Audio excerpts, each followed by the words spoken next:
Salut tout le monde, alors aujourd'hui je vais vous faire une petite vidéo pour vous montrer comment peindre une arme. Donc pour ça je vais repeindre mon fusil calibre 12 pour lequel je me sers à la chasse dans un petit peu tout. C'est un Baikal MP153 chambré en 12,89 et qui est un fusil pas cher et très très robuste. Il ne bronche pas, on peut lui faire voir de toutes les couleurs. C'est un très bon fusil pour pas cher. Donc pour commencer, moi ce que je vais utiliser, un bouchon de liège pour boucher le canon. Enlever la sangle. C'est une sangle avec une cartouchière incorporée sur laquelle je mets des balles car moi j'habite dans les Landes, je chasse dans les Landes et le sanglier est un classé nuisible, on a le droit de le tirer à la rencontre. Voilà. Donc cette sangle me permet d'avoir, même quand je suis au petit gibier, d'avoir toujours 2 balles sur moi. Voire 3, puisqu'elle peut en contenir 3. Donc ça, on la met de côté. Après, il va vous falloir un dégraissant. Donc moi j'utilise un dégraissant industriel. Vous pouvez utiliser de l'acétone. Ça fait très bien le travail, ça fait l'affaire. Donc le dégraissant, de la paille de fer, des végétaux. Moi j'ai pris des petits végétaux, souvent on voit du monde qui utilise des gros végétaux. Alors je suis partisan du plus petit sont les motifs, plus il y en a et moins on voit l'objet camouflé. Car en fait le but c'est que l'objet ne ressemble à rien. C'est ça le but du camouflage, c'est que quelqu'un qui jette un coup d'œil dans le paysage ne tombe pas sur une forme distincte en fait. Le but c'est de vraiment ce qu'on fait. Et de la peinture. J'utilise du vert, du marron et du noir. Même si le noir, bien sûr, ça n'existe pas dans la nature. C'est pour assombrir. Bien sûr de la peinture mate. De la peinture mate. Et avec ça, il nous faut un chiffon. Un chiffon, alors pour commencer, je vais mettre le bouchon au bout du fusil, dans le canon. Moi je ne démonte pas l'arme, il y a des gens qui démontent l'arme pour la peindre, mais je pars du principe que quand on la voit dans la nature, elle est montée, donc c'est pour ça que je la laisse monter pour... il y a plusieurs écoles, moi je suis parti de celle-ci. Donc comme je vous ai dit, il y a du dégraissant, il y a de la paille de fer. Bon, je l'ai déjà fait, et c'est pour vous montrer, vous prenez, moi c'est de la paille de fer 4.0 que j'utilise vraiment fine. Et en fait vous passez. Alors moi par contre je ne le passe pas sur le canon car je ne veux pas enlever le bronzage. Le but c'est de ne pas enlever le bronzage. La paille de fer là je la passe que sur les plastiques. Et il y a certaines personnes qui vous diraient carrément d'utiliser du papier à poncer. Parce que le but c'est que ça ne soit pas trop lisse et que la peinture accroche. Mais moi je préfère prendre la paille de fer, même si c'est très fin, ça adoucit la crosse qui est déjà granuleuse. En fait c'est juste histoire de dire j'ai passé un coup de paille de fer. Donc voilà. Si vous avez un compresseur, je vous recommande de bien souffler l'arme, qu'elle soit bien propre avant, bien nettoyée. Même si je vous cache pas que c'est un fusil que j'ai pas très souvent nettoyé, celui-ci. Comme je vous dis, il est très robuste. Donc un coup de dégraissant là-dessus. Ah oui, j'ai oublié d'enlever le guidon, car moi j'utilise un guidon de couleur vive. Car il m'arrive de chasser au lever du jour et à la tombée de la nuit. Alors sur le dégraissant, vous pouvez y aller, hein, n'hésitez pas. Hein. De toute façon, ça ne fait pas de mal. Tout ce que ça fait, c'est rendre l'arme plus propre et bien sèche. Parce qu'en fait, si vous avez de la matière grasse, votre peinture n'accrochera pas sur la partie que vous allez peindre. Bon, après, c'est plus vous serez soigneux et méticuleux, et plus votre peinture durera longtemps. Après, il y a différentes qualités de peinture. D'ailleurs, je suis en train de m'apercevoir que ce dégraissant est tellement puissant qu'il est en train de m'enlever le bronzage du canon, chose que je ne voulais pas qu'il se fasse. C'est pas grave.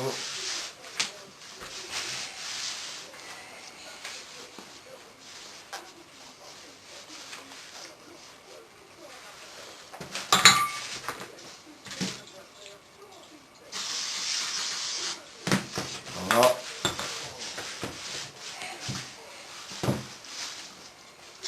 Une fois l'arme bien dégraissée, on va passer la couche de base. Donc la couche de base,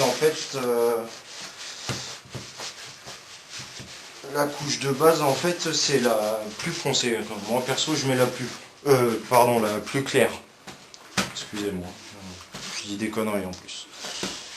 Moi j'utilise la plus claire en premier, que je vais passer partout sur l'arme, vous allez voir. Et ensuite, ce qui va faire que quand je vais passer mes couches plus foncées, je vais assombrir les motifs qui vont assombrir les motifs plus clairs. Donc voilà, l'arme est dégraissée.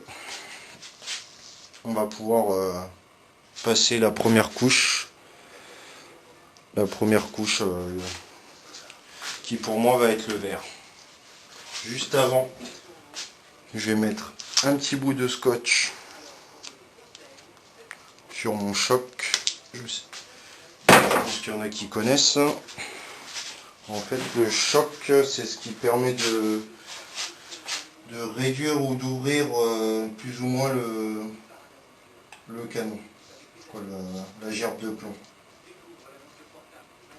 Après, j'utilise des mots simples parce qu'il y a des gens qui ne savent pas ce que c'est. J'utilise pas forcément les vrais termes adaptés. Donc là, c'est parti. On va se lancer pour la première couche de peinture, la couche de base, qui pour moi est le vert. Alors de la peinture de qualité, c'est mieux. Hein. Ouais, je vous le dis de suite. Sinon, vous allez revenir 20 fois, ça va faire du boulot dégueulasse. Là, au moins, vous prenez de la peinture mat de bonne qualité. Et vous en aurez pour un petit moment. L'idéal même à la fin, c'est de mettre un vernis mat. Un vernis mat, c'est le top. Voilà.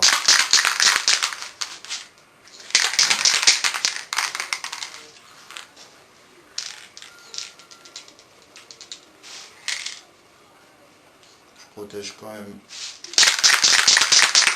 mon sabot de crosse. Ne restez pas trop proche de l'arme, car sinon vous allez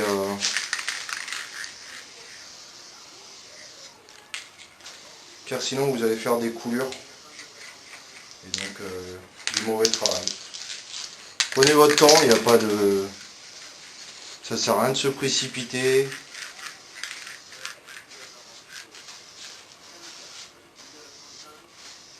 Après, je vous rassure, peintre, hein, c'est pas mon métier.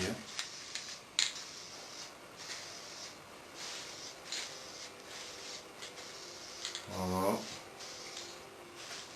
Donc, une couche de base.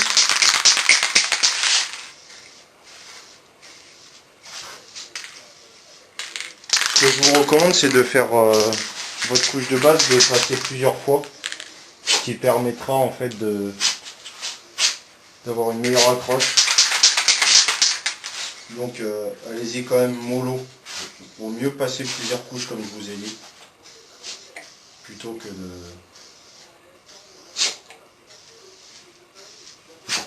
précipiter de faire des conneries. Voilà. Voilà. Donc là après, ce qu'on fait, on laisse sécher.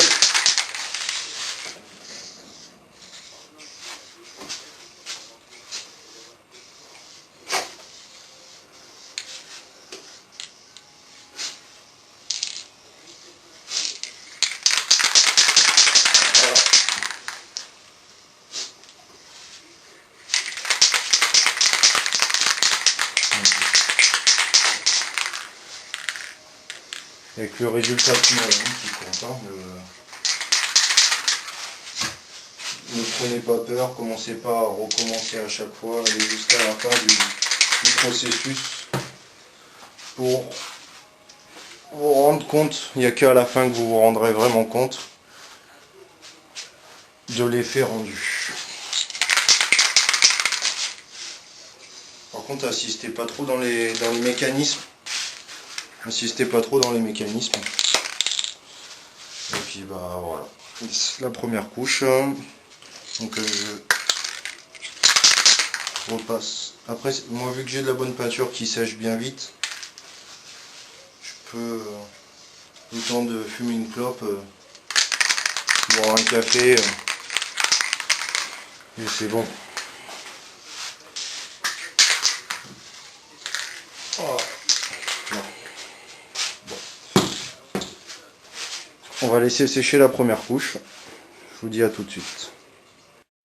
Donc voilà, une fois que la première couche est finie, on va passer à la deuxième couche. Pour ça, on va prendre la couleur un petit peu plus foncée. Donc pour moi, c'est le marron. On va placer nos végétaux sur l'arbre, ou sur l'objet à peindre, pour faire en fait office de pochoir. Donc le but, je vous rappelle, c'est que ça ressemble à rien de concret.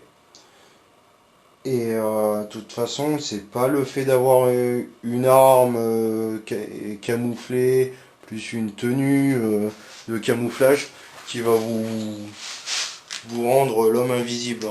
Le camouflage, c'est aussi l'attitude, les déplacements, ne pas avoir de reflets, ne pas tirer l'œil. Donc c'est-à-dire, ce que j'entends par les déplacements, c'est par exemple un objet, un animal, un être humain qui se déplace vite, et bien ça va nous attirer l'œil en fait. Du coin de l'œil, on va voir un mouvement, donc on va avoir tendance à vouloir regarder ce qui se passe. Donc le but pour faire une bonne approche ou un bon affût, c'est l'immobilité, pas de reflet, et ne ressembler à rien, se fondre dans le paysage en fait. Le but c'est ça. Pour après, pour pouvoir, bon là c'est dans le cadre de la chasse, c'est pour pouvoir être invisible aux yeux de l'animal convoité, du gibier ou du nuisible. Et là, en l'occurrence, moi je fais ça, c'est surtout pour la chasse au corbeau, enfin la régulation du corbeau, car le corbeau est un nuisible qui fait énormément de dégâts, que ça soit sur les cultures, que sur la reproduction du gibier, car ça s'attaque au nid où il mange les œufs, voire même des fois les poussins. Donc là je divague un peu, on va reprendre notre sujet, qui est le camouflage de notre arbre. Donc moi j'ai pris des petits branchages, des ronces comme vous pouvez voir, comme ça. Vu que de la ronce, en général, j'en ai pas mal autour de moi quand je chasse. Parce que là, c'est un camouflage qui va être utilisé dans le milieu forestier, en fait. Qui va être utilisé dans le milieu forestier. Donc, la ronce, plus d'autres essences. Un peu de tout, vous voyez, des brindilles, des... C'est vraiment un peu de tout et n'importe quoi. C'est le but. C'est le but. Car comme je vous ai dit, plus ça ressemble à rien, moins ça se voit. Pour exemple, je peux vous donner, regardez, si vous mettez un sapin au milieu d'une forêt de chêne, un pin, vous allez le voir de suite. Vous voyez?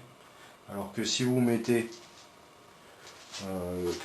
une tache qui ressemble à rien, par exemple quelqu'un en guilly, avec les couleurs adéquates et les formes à peu près adaptées au milieu, ça sera de suite plus dur à détecter. De suite, plus dur. Donc, voilà. Alors il y en a qui utilisent qu'un seul pochoir, moi j'utilise plusieurs, comme ça je fais tout d'un pet, ça bouge plus et terminé. Donc, c'est parti.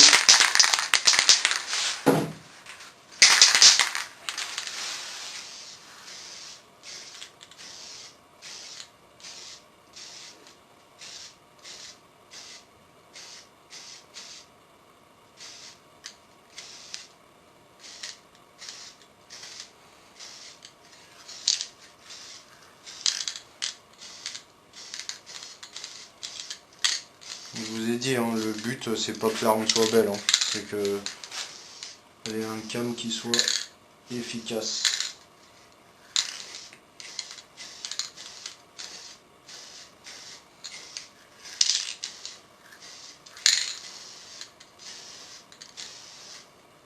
Car on n'est pas là pour faire dans la beauté, surtout là pour faire dans l'efficace. Donc moi je fais ça, comme je vous ai dit, pour la chasse au corbeau, pour la régulation du corvidé, des corvidés, qui est un animal qui est très malin, donc il faut ruser.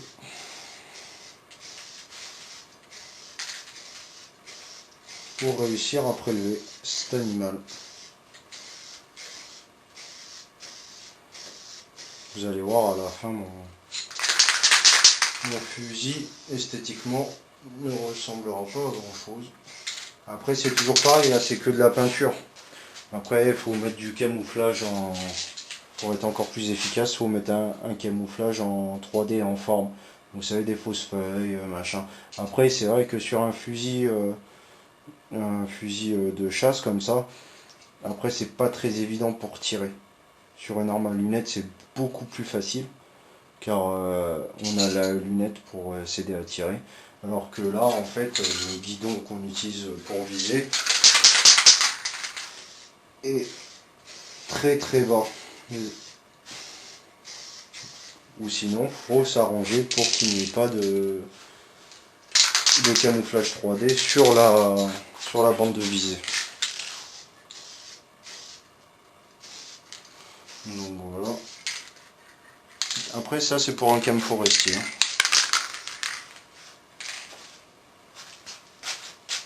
Une fois qu'on a fait ça, on retire nos petits pochoirs. On va s'en servir après.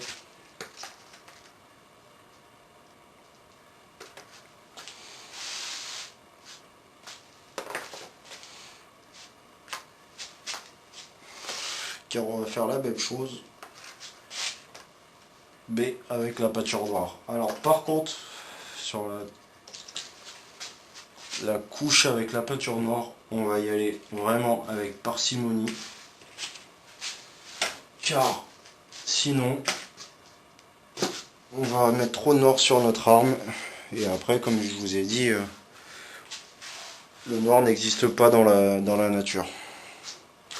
Donc voilà, on va attendre que ça sèche, et on passera ensuite un voile de noir très léger pour assombrir l'arme.